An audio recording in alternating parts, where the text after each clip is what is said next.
Hello guys, welcome back to my YouTube channel. I am Avani, you watching Avani house world. അപ്പോൾ guys, ഇന്നൊരു long video ആട്ടോ. അപ്പോൾ എന്ത് video എന്ന് വെച്ചിട്ടുണ്ടെങ്കിൽ, ഞാൻ ഇന്ന് ഒറ്റയ്ക്ക് ചിക്കൻ കറി വെക്കാനായിട്ട് പോവേ. അപ്പോൾ അതിൻ്റെ ഒരു വീഡിയോ എടുക്കാമെന്ന് വിചാരിച്ചു. അപ്പോൾ എൻ്റേതായിട്ടുള്ളൊരു റെസിപ്പിയിലാട്ടോ ഞാൻ ചെയ്യുന്നത്.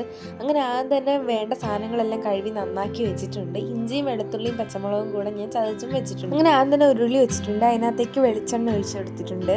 അങ്ങനെ വെളിച്ചെണ്ണ ഒന്ന് ചൂടായി വരുമ്പോഴത്തേന് ആവശ്യത്തിന് കടുകും കൂടി ഇട്ട് കൊടുക്കുന്നുണ്ട്. പിന്നെ വറ്റൽമുളകും പിന്നെ കുറച്ച് കറിവേപ്പിലയും കൂടി ഇട്ട് കൊടുക്കുന്നുണ്ട്. അതിലേക്ക് നേരത്തെ നമ്മൾ ചതച്ച് വെച്ചിരുന്ന ഇഞ്ചി, വെളുത്തുള്ളി, പച്ചമുളക് ഇതെല്ലാം കൂടെ ഒരുമിച്ച് ചതച്ചതും കൂടെ ഞാൻ അതിൽ ആഡ് ചെയ്ത് കൊടുക്കുന്നുണ്ട്. ജസ്റ്റ് ഒന്ന് കളർ മാറി വരുമ്പോഴത്തേനും ചെറിയ ഉള്ളി നന്നാക്കി വെച്ചും കൂടി ഇട്ട് കൊടുക്കുന്നുണ്ട് കേട്ടോ. അത് രണ്ടും കൂടി ഇട്ട് നല്ലപോലെ ഒന്ന് മിക്സ് ചെയ്തെടുക്കുന്നുണ്ട്. അപ്പോൾ ആ ചെറിയ ഉള്ളി ജസ്റ്റ് ഒന്ന് വാടി ഒരു കളർ മങ്ങിയൊക്കെ വരുമ്പോഴത്തേനും നമുക്ക് സവാള അരിഞ്ഞതും കൂടി ചേർത്ത് കൊടുക്കാം.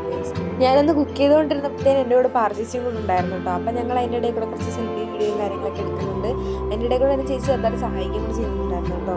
പിന്നെ ആവശ്യത്തിന് സവാളയും കൂടി അതിന് ചേർത്തതിന് ശേഷം നമുക്ക് കുറച്ച് ഉപ്പും കൂടി ഇട്ട് കൊടുക്കാം. അപ്പോഴത്തേന് സവാള വഴന്ന് വരുമ്പോൾ ഞാൻ കുറേ ഇട്ടിട്ടുണ്ട്. അപ്പം ഞാൻ അങ്ങനെയും കൂടി ചെയ്ത് കൊടുക്കുന്നുണ്ട് ഗൈസ്.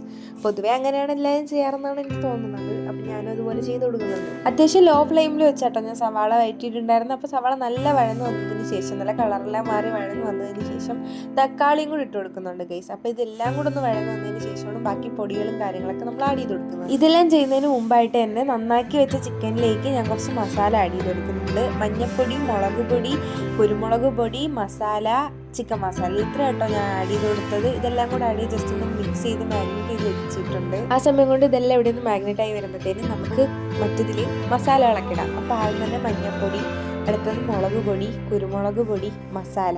ഈ മസാലയും മുളക് പൊടിയും കുരുമുളകും എല്ലാം ഞങ്ങൾ തന്നെ പൊടിക്കുകയും ഉണക്കി പൊടിച്ചെടുത്തതാണ് കേട്ടോ. അത് നമ്മൾ സെയിം ചെയ്യും. പിന്നെ അതിന് ശേഷം ഞാൻ ചിക്കൻ മസാലയും കൂടി ഇട്ട് കൊടുക്കുന്നുണ്ട്. ഇതെല്ലാം കൂടി ഇട്ടൊന്ന് വഴറ്റിയതിന് ശേഷം നമുക്ക് ഈ മാഗ്നേറ്റ് ചെയ്ത് വെച്ച ചിക്കനും എല്ലാം നമുക്കത് ഇട്ട് കൊടുക്കാം. എന്നിട്ട് ഞാൻ ഇതെല്ലാം കൂടെ തന്നെ ഒന്ന് നല്ലപോലെ മിക്സ് ചെയ്യുന്നുണ്ട്. അപ്പോൾ ഇതെല്ലാം പൊടിയും കാര്യങ്ങളെല്ലാം അതിലൊന്ന് പിടിക്കും. എന്നിട്ട് ജസ്റ്റ് ഒന്ന് അടച്ചു വെക്കുന്നുണ്ട്.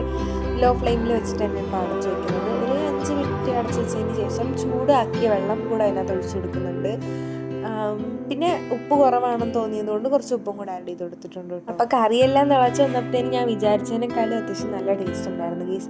സത്യസന്ധമായിട്ട് പറയുകയാണെങ്കിൽ എനിക്കും വീട്ടുകാർക്ക് എല്ലാവർക്കും ഇഷ്ടപ്പെട്ട്. അങ്ങനെ വൈകുന്നേരം ഇപ്പോൾ ചപ്പാത്തിയും കറിയും കൂടെ കൂട്ടി കഴിച്ചിട്ടുണ്ടായിരുന്നു. അപ്പോൾ ഗൈസ്, ഇന്നത്തെ വീഡിയോ ഇത്രയേ ഉള്ളൂ. നിങ്ങൾക്ക് വീഡിയോ ഇഷ്ടപ്പെട്ടാൽ ലൈക്ക് ചെയ്യുക, ഷെയർ ചെയ്യുക, സബ്സ്ക്രൈബ് ചെയ്യുക. എല്ലാവരും റെസിപ്പീസ് ട്രൈ ചെയ്തു.